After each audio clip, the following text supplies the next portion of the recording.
নমস্কার, আমি পম্পা রয়। আমি 2024-এর ডাব্লিউবিপির একজন ক্যান্ডিডেট। আমি মাননীয় মুখ্যমন্ত্রী শ্রী শুভেন্দু অধিকারী মহাশয়কে বিনীত নিবেদন এবং আমার প্রণাম।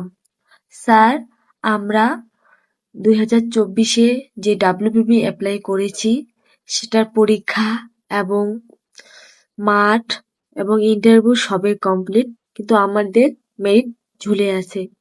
প্রায় 2.5 বছর হতে চলল স্যার, এখনো আমাদের মেরিট লিস্ট প্রকাশে আসছে না।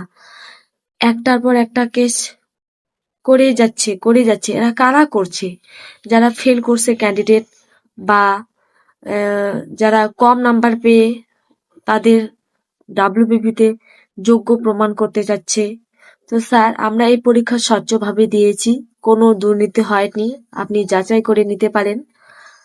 স্যার, আপনার কাছে বিনীত আবেদন, আমরা অনেক ডিপ্রেশনে ভুগছি, আমরা গরিব ঘরের ছেলে মেয়ে, আমাদের দিকে মা বাবারা চেয়ে আছে, আমাদের ছোট থেকে অনেক কষ্ট করে পড়াশোনা করিয়েছে, একটু সুখের মুখ দেখার জন্য।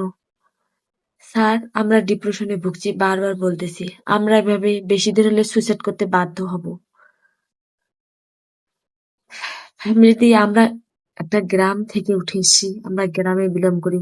একটা গ্রামে একটা মেয়ে ছেলেকে 27-28 বছর রাখা মানে অনেক পাড়া প্রতিবেশী আত্মীয় স্বজনের কথা, আমরা এগুলো আর নিতে পারছি না।